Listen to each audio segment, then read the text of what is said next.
What's going on, guys? Unknown Player here, and today I'm back once again with some more Rise of Iron info to talk about from the Game Informer coverage. So this video is going to be focused on the new strikes coming in Rise of Iron, everything we know about them, what the strikes are, the bosses, and more importantly, the revamp to the strike loot, which is a really amazing feature. So firstly, I'm going to go over the skeleton keys, how they work, what they are, and then we're going to talk about all the strikes included and what to expect from them.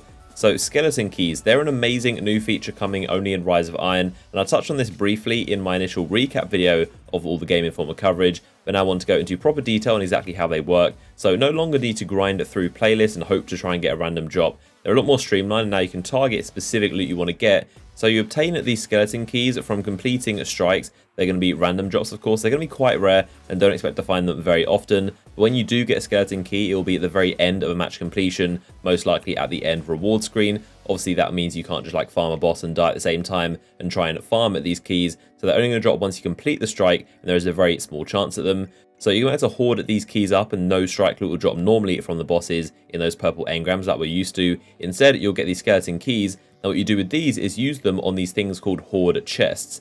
Now these Hoard chests are going to spawn every time you kill a boss. So once you complete him in that 30 seconds, I'm assuming there's going to be a chest somewhere in the room where you can use the skeleton key only on that chest. So this strike Hoard is guaranteed to drop you a strike specific loot item, being one of the armor pieces or weapons that drop from bosses. So if Omnigul, for example, was one you killed, her strike Hoard chest would have a chance to drop you the Omnigul Bond or the Grasp of Moloch, of course. So you have a chance of getting those two items, and of course most bosses have one or two, maybe three items that can drop, so you're not exactly guaranteed to get the weapon you want. Say it's the Grasp of Moloch, you could instead maybe get the Omnigul Bond, which would be quite a troll, but that is still RNG. But at least you are guaranteed to get one strike loot item, and obviously the odds are pretty high.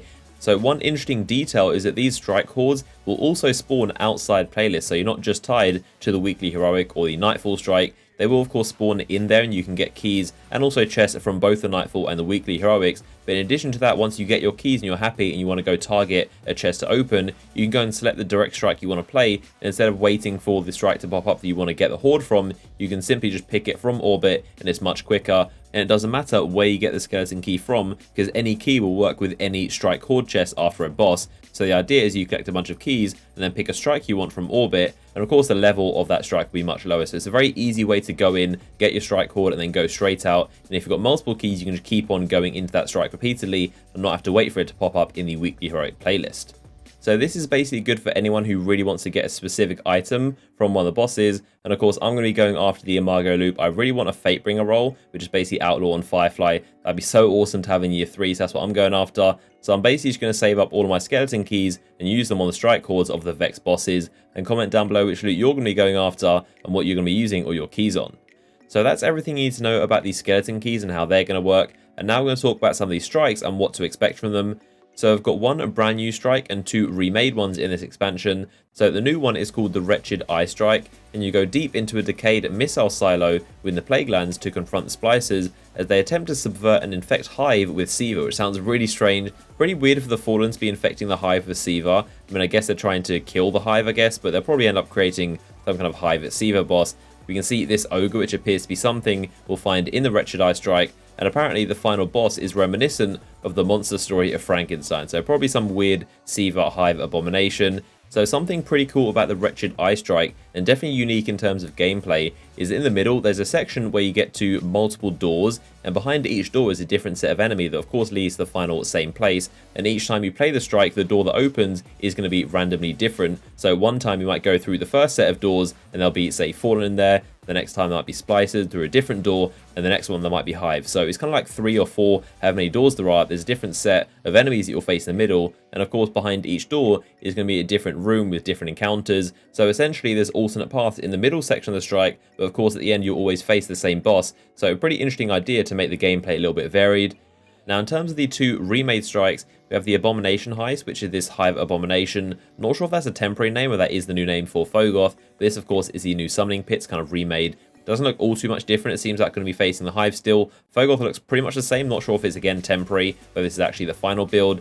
You can see a bunch of like green flaming stuff everywhere, so maybe it's part of the mechanic. You need to like step in the flames to do damage to him, but that is the Abomination Heist. And then on top of that, we also have Sepix Perfected, and there's going to be Splicers, of course, instead of the Fallen. As I mentioned in yesterday's video, as a tiny spoiler about the first mission in Rise of Iron, you'll face Sepix Perfected first when he's guarding Feln to peek, and then you'll kick him out on all the splices. And then in the remade Devil's Lair strike, that's when you properly face him and kill him. And of course, it's going to be a new story thread, and they've said there's new dialogue in both of these strikes.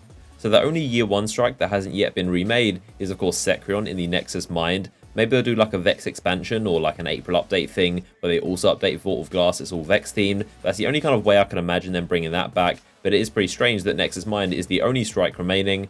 So the final thing I want to mention is to do with this guy, the Machinist, who I'm sure you guys remember we saw him a while back in the first Rise of Iron trailers. So most of us assume that this guy would be a strike boss of course the new strike, but it appears that in the Wretched Eye this guy definitely isn't going to be involved. So maybe this is actually part of the raid, because it is definitely a raid area, so perhaps this guy is actually a raid boss. And it is also interesting to note that this guy does have that kind of white overshield that only raid bosses have. I can't think of any other bosses that have that white overshield, so perhaps this guy is actually part of the Wrath of the Machine raid. I'm kind of hoping it isn't, so they haven't shown off like 2 of the raid bosses already, but I'm thinking that could be a possibility. But I can't really imagine how else the guy would fit in. Maybe he's part of the campaign, but I thought I'd mention him because we haven't actually found out what involvement he has in Rise of Iron yet.